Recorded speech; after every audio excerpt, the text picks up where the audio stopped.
Ou deux. Chaque année, pour la fête de Sainte-Anne, qui se déroule le dernier dimanche du mois d'août, des chars allégoriques défilent dans les rues de la Petite Italie. Récemment, la Casa d'Italia présentait une exposition de chars entièrement conçus en blé. Une tradition qui nous vient d'un petit village d'Italie de la région de Molise, dans la province de Campobasso, et qui s'est perpétuée jusqu'à nos jours à Montréal.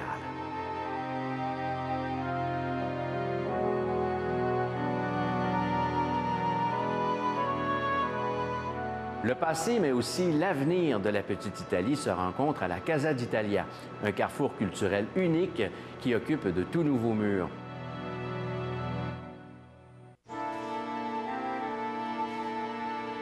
Un marché, ça se prépare. Au petit matin, alors que la ville sommeille encore, les producteurs sont déjà au travail. Ainsi va la vie des gens du marché. Elle commence tôt. L'installation des étals, le déballage des produits et la mise en place sont des activités vitales de tous les marchés du monde et nous nous sommes levés aux aurores pour vous faire partager l'effervescence du marché Jean Talon avant l'heure d'ouverture.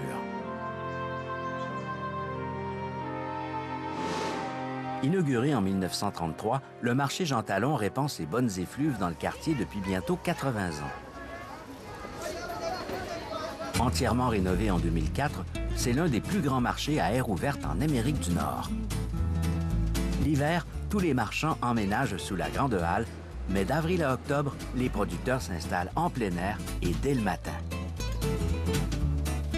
Outre les rayons à air ouverte, on trouve des boutiques et des comptoirs spécialisés installés dans les édifices avoisinants.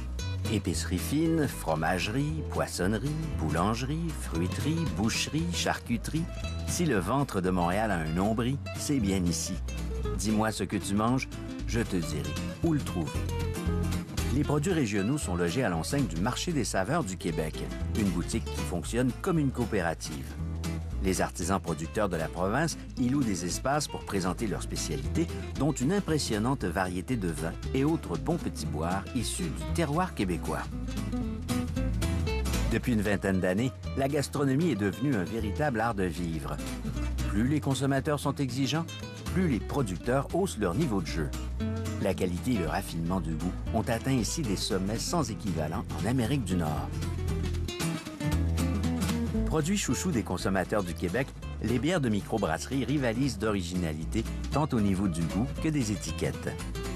Les artistes et les artisans s'en donnent à cœur joie. Fermentation haute, rousse, blanche, blonde claire ou brune foncée, la bière dans tous ses éclats. Autre particularité gastronomique du Québec, les vastes étendues de son terroir fromager.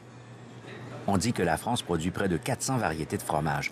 La belle province n'est pas en lice pour la quantité, mais la qualité et l'étonnante diversité de son offre fromagère ont de quoi susciter l'émoi dans les pâturages. Vaches, chèvres et brebis se bousculent sur les plateaux au grand émerveillement des consommateurs qui ne savent plus où donner du nez. À mesure que la famille des fromages s'agrandit, le mystère reste entier. Comment 3 bêtes laitières peuvent-elles arriver à produire une telle variété? La réponse est dans le prix. Au marché Jean Talon, petits et grands producteurs ont le bon goût de partager leur savoir-faire avec le plus grand nombre. Le veau de Charlevoix se décline sous toutes ses coupes aux saveurs Charlevoix. Vous n'imaginez pas tout ce que le veau peut faire pour vous. Hygiène oblige, les morceaux sont présentés dans des emballages sous vide. La découpe se fait ailleurs. Ici, tout est prêt à emporter. Escalopes, côtelettes, les saveurs de Charlevoix se déclinent également en délicieuses terrines faites de viande biologique et en produits cuisinés maison. Qu'est-ce qui fait courir les foules chez Shamrock? Les poissonniers, bien sûr.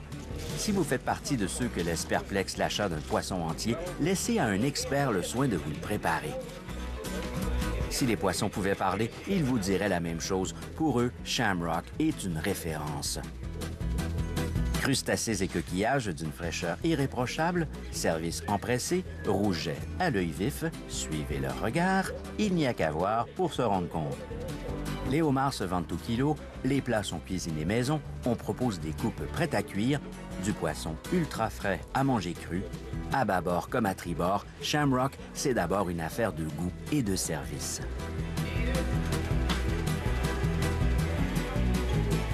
Tout près de là, à la fromagerie Hamel, vous constaterez que le Québec en connaît quelques rayons sur la fabrication et l'affinage de fromage au lait cru de vache, de chèvre ou de brebis. La sélection vous laissera pantois.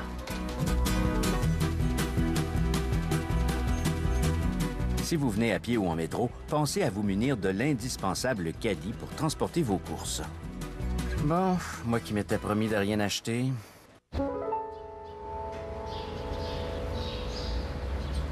La rue Dante, qui porte le nom du célèbre poète italien, est certainement l'artère la plus emblématique de la Petite Italie. C'est là notamment que se dresse l'église Notre-Dame de la Défense, dont l'imposante façade en briques rouges est un élément incontournable du quartier. Inaugurée en 1919, juste après la Première Guerre mondiale, l'église Madonna della Difesa rappelle la petite commune de Difesa, située dans la province de Campobasso, en Italie centrale. Plusieurs apparitions miraculeuses de la Madone s'y seraient produites en 1898. Spiritualité, mémoire et attachement à la famille sont trois valeurs essentielles de la communauté italienne de Montréal qui a toujours conservé des liens étroits avec la mère patrie.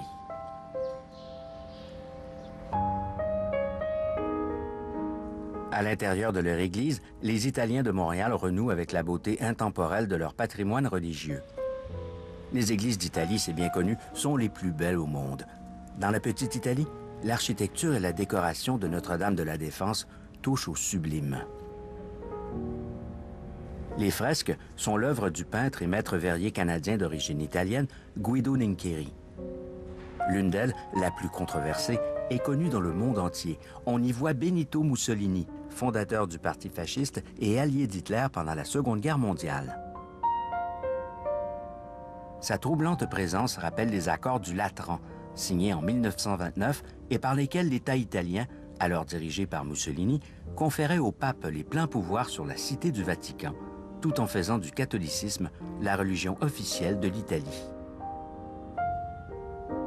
Malgré la validité du contexte historique, Guido Nincheri avait catégoriquement refusé de peindre Mussolini, mais ses employeurs ne lui donnèrent pas le choix. Mussolini est donc là pour rester, mais heureusement, il n'y a pas que lui. Notre-Dame de la Défense est une riche galerie d'art religieux qu'on ne se lasse pas de contempler.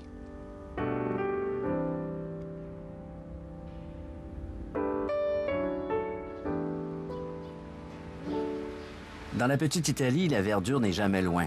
Jouxtant l'église Notre-Dame de la Défense, les tonnelles du parc Dante invitent à la farniente, le mot le plus doucement oisif de la langue de Dante. Sans transition, on vous amène dans une autre institution de la Petite Italie, la Quincaillerie Dante. La Quincaillerie Dante fait partie de ces petits commerces de quartier qu'on pourrait qualifier d'inqualifiables. D'abord, ce n'est plus une quincaillerie, alors si vous cherchez un marteau, une vis ou un tournevis, vous avez intérêt à apporter le vôtre. Ici, on fait plutôt dans l'ustensile de cuisine haut de gamme, l'armurerie, et en plus, la Quincaillerie Dante propose des cours de cuisine. Le meilleur outil pour comprendre, finalement, c'est d'entrer.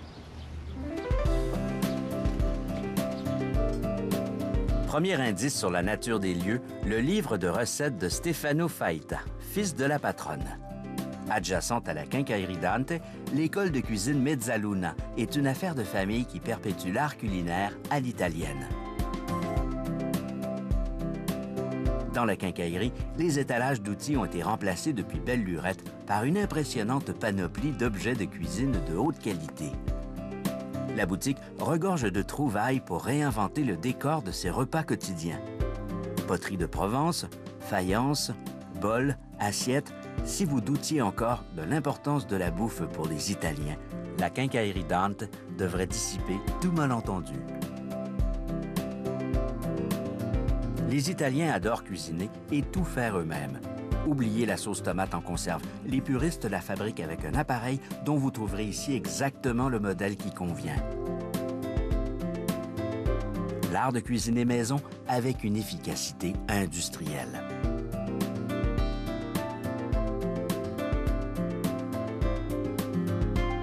Véritable magasin général des temps modernes, la Quincaillerie Dante propose à sa clientèle les meilleurs articles sur le marché et des nouveautés qui témoignent de la passion des heureux propriétaires pour la culture et la gastronomie italienne. Lorsqu'on promène son regard entre les cocottes françaises, les innombrables machines à café de conception italienne et autres appareils de cuisine d'importation européenne, on se dit que l'apport de la communauté italienne a durablement marqué l'art de vivre des Montréalais. On vous laisse passer à la caisse. La patronne, Elena Faita, s'occupe de vous. Parlant cuisine, il est déjà temps de penser à ce qu'on va manger ce soir. La petite Italie ne manque pas de bonnes tables, mais il faut bien faire des choix et le nôtre se porte sur l'authentique pizza napolitaine. Les adeptes de la pâte fine et des ingrédients ultra frais ne jurent que par la Pizzeria Napoletana, la plus ancienne et conviviale pizzeria à Montréal. Bienvenue dans le sérail où sont défendues chaque jour les sacro-saintes valeurs de la pizza napolitaine par le pizzaiole en chef Agostino. La pizza fabriquée ici est une référence. Si la salle à manger de la pizzeria napolitaine ne dérougit pas depuis 1948, c'est qu'en cuisine et au fourneau, on sait ce qu'on fait. La recette est immuable, les gestes 100 fois répétés, la qualité des ingrédients irréprochable. Le plat le plus répandu au monde est un vrai travail d'artiste. Venez pour la pizza, vous resterez pour les plats cuisinés. Rien de compliqué.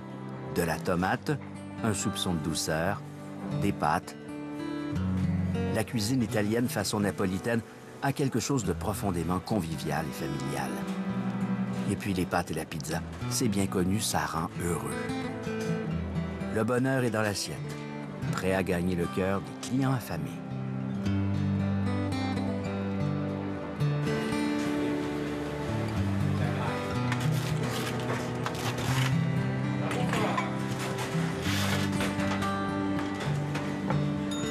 C'est ainsi que se referme la porte sur les cuisines de la plus conviviale des pizzerias montréalaises. Adieu Napoli. Bonjour Miss Villeray. On vous avait promis d'y revenir pour l'apéro. Chose promise, chose bue. Le Miss Villeray a ouvert ses portes en 1960 à l'angle des rues Henri-Julien et Villeray, en présence de plusieurs invités d'honneur, comme le lutteur Johnny Rougeau et la chanteuse Lucille Dumont. Même René Lévesque y a fait sa première apparition publique. À l'époque, on venait au Miss Villeray pour voir et être vu. Au cours des années 1960, la proximité du parc Jean-Henri et les matchs du club de football des Alouettes de Montréal puis du club de baseball des Expos faisaient tourner les affaires du Miss Villeray. La clientèle multiethnique du quartier remplissait les lieux. Italiens, Espagnols, Portugais et Canadiens-Français composaient une riche mosaïque culturelle. Mais en 1977, avec le départ des Expos, Miss Villeray se fait un peu oublier. Heureusement, Scarlett Villeray est arrivée sur son grand cheval blanc pour sauver la vie nocturne du quartier. Aujourd'hui, la muse du Villeray trône fièrement au sommet de l'enseigne néon qui a retrouvé toute sa superbe.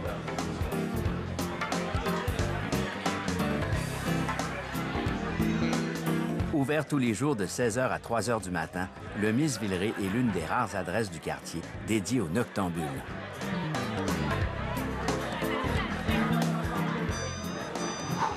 Si on ne vient pas de vous démontrer l'impossible, là, je ne sais pas qui c'est qui va le faire à notre place.